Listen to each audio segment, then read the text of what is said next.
Also, heute wollen wir über das Thema Wirkung des elektrischen Stroms reden. Das letzte Mal war im Mittelpunkt elektrische Spannung, heute elektrischer Strom. Und wir haben ja vor 2 Stunden darüber gesprochen, wie man sich elektrischen Strom vorstellen kann. Wer weiß das nicht von euch? Wie stellt man sich elektrischen Strom vor? Das ist die Bewegung von diesen Elektronen, die von Minus zu Plus wandern. Und mit diesen bewegten Elektronen, da kann man jetzt was anstellen. Und die erste Wirkung von elektrischem Strom ist das Thema Lichtwirkung. Man kann mit elektrischem Strom Licht machen. Und bevor wir darüber reden, müssen wir uns erst einmal überlegen, was ist denn überhaupt Licht, wie entsteht es. Und bevor wir darüber reden können, müssen wir uns anschauen, wie kann man sich denn überhaupt den Aufbau von Stoffen vorstellen. Und das Stichwort da ist Atommodell von Niels Bohr. Und zwar, das, was ich euch jetzt erzähle, das ist ganz wichtig, ist ein Modell. Modell heißt immer, in Wirklichkeit ist es gar nicht so. Man kann sich das so vorstellen, man kann physikalische Dinge damit erklären, man kann Beobachtungen damit erklären, aber die Elektronen wissen ja nicht, dass ich das Tafelbild erzähle. Das ist wirklich ein Modell, nur in unseren Köpfen. Ein Atom kann man sich so vorstellen, es gibt einen Atomkern. In dem Atomkern sind positiv geladene Protonen und elektrisch neutrale Neutronen. Außen, um den Atomkern herum, kreisen Elektronen. Und zwar, das ist wichtig, auf ganz bestimmten Bahnen. Das nennt man Bahnen oder Schalen. Und es ist physikalisch-chemisch genau festgelegt eigentlich, wie viele Elektronen dürfen auf diesen Bahnen sein und wie viel nicht. Und jetzt passiert eins. Wenn man da elektrischen Strom durchschickt, oder wenn man da Wärmeenergie reinbringt, oder wenn man eine chemische Reaktion erzeugt, dann passiert es, dass man sich die Elektronen auf eine höhere Bahn hebt. Also Elektron, das eigentlich daher gehört, hebt man da oben auf. Das Elektron weiß genau, ich gehöre da nicht hin. Das darf da auch physikalisch gar nicht lang bleiben. Und was passiert? Plumps, das fällt wieder runter und haut ein Photon raus, ein Strahlungsteilchen. Und das nennen wir Licht. Und wenn man eine Kerze anzündet, ein Feuerzeug, wenn man ein Stück Stahl ins Schmiedefeuer legt und das anfängt zu glühen, wenn man durch einen Draht elektrischen Strom schickt, wenn man durch ein Gas elektrischen Strom durchschickt oder wenn man durch einen kleinen Kristall elektrischen Strom durchlässt, passiert innen drin überall das Gleiche. Man hebt Elektronen auf ein höheres Niveau, die fallen wieder runter und senden Licht aus. Durch das Medium, wo das passiert, in welchem Stoff, das unterscheidet sich. Mit elektrischem Strom kann man Licht machen. Die nächste Sache, über die ich reden möchte, ist das Thema Wärmewirkung. Mit elektrischem Strom kann man warm machen. Wie funktioniert das? Da kann man sich wieder vorstellen, so Stoffe bestehen aus Atomen und die Atome, die sind miteinander verbunden. Bei Metallen ist es zum Beispiel ein sehr regelmäßiges Gitter, wo die verbunden sind. Und dazwischen können sich Elektronen bewegen. Und jetzt stellen wir uns vor, wir haben einen Kupferdraht, ein regelmäßiges Gitter von Atomen und jetzt schickt man elektrischen Strom dadurch. Jetzt fließen die Elektronen durch den Draht durch.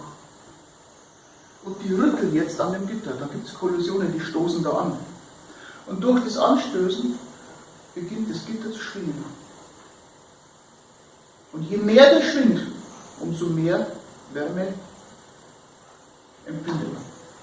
Kann man messen. Also Wärme ist Gitterschwingung.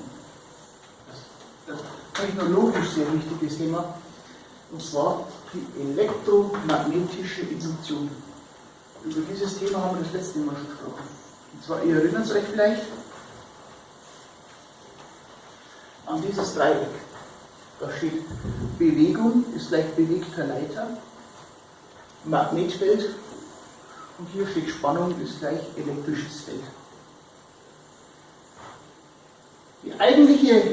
Der Lehrsatz dazu heißt, bewegt man einen Leiter in einem magnetischen Feld, also nehmen wir ein Stück Draht und bewegt den in einem magnetischen Feld, wird Spannung erzeugt. Und klar, wo Spannung ist, wenn ich den Leiter schließe, dann fließt auch ein Strom.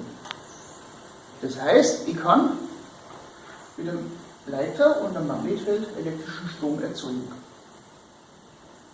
Die Regel ist eigentlich so, man braucht immer zwei von denen und kann sich das dritte herstellen. Wenn ich einen bewegten Leiter habe und ein Magnetfeld, kann ich Spannung erzeugen. Wenn ich Spannung habe und ein Magnetfeld, kann ich Bewegung erzeugen. Das nennt man Motor. Und wenn ich Spannung habe und eine Bewegung, kann ich ein Magnetfeld aufbauen. Da wäre ein Beispiel dafür das Erdmagnetfeld. Ich habe einen bewegten Leiter, das ist der Erdkern aus Eisen und Nickel. Ich habe ein elektrisches Feld, in unserem Fall ist es das Sonnenwind, und man erzeugt ein Magnetfeld der Erde. Dann haben wir das Thema chemische Wirkung. Elektrischer Strom kann über die Elektronen, die man da irgendwo reindrücken kann, chemische Reaktionen beeinflussen. Und zwar, wenn man Elemente hat, die gerne Elektronen aufnehmen möchten. Zum Beispiel Aluminiumoxid. Und ich drücke dann mit Gewalt, mit elektrischem Strom, Elektronen rein. Dann wird aus dem Aluminiumoxid reines Aluminium und Sauerstoff. Das sehen wir da, Herstellung von Aluminium. Wenn man Wasser hat, H2O, und ich lasse durch das Wasser elektrischen Strom durch, fängt es an zu blubbern und ich erzeuge Wasserstoff und Sauerstoff.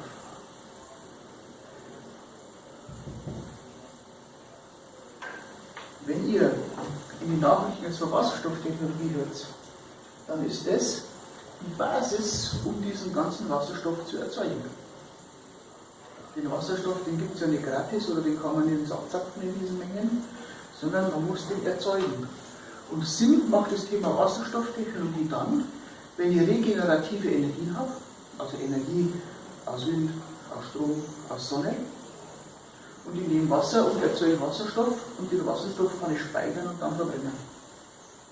Oder in einer Brennstoffzelle wieder in Strom umwandeln, oder in einem Automotor Wasserstoffbetrieben wieder in Bewegung setzen. Galvanisieren kann man, das ist Beschichten von Metallen mit metallischen Überzügen.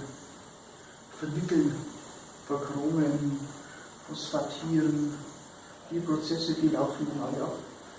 Wenn ihr ein Mountainbike-Fußraste habt, also Pedal, oder so ein Bremshebel, die so schön rot oder blau oder grün sind, oder einfach auch farblos, dann ist das Aluminium elektrisch oxidiert.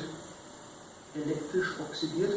Man verstärkt die Oxidschicht, die sowieso am Aluminium drauf ist, und da kann man dann noch Farbpigmente mit reinmischen. Die werden dann eingelagert in diese Oxidschicht und dann hat es so schöne Farben. Macht man auch mit elektrischem Strom. Letztes Thema. Physiologische Wirkung. Elektrischer Strom wirkt auf den Körper von Tieren und von Menschen. Ich wiederhole es noch mal kurz. Wir haben über die Wirkung des elektrischen Stroms gesprochen. Elektrischer Strom hat eine Lichtwirkung, man kann mit elektrischem Strom Licht erzeugen. Man kann Wärme erzeugen. eine elektromagnetische Wirkung. Mit elektrischem Strom kann man entweder Magnetfelder erzeugen oder elektrische Felder erzeugen. Es gibt die chemische Wirkung vom elektrischen Strom und es gibt die physiologische Wirkung. Physiologisch heißt auf Lebewesen, auf den Körper.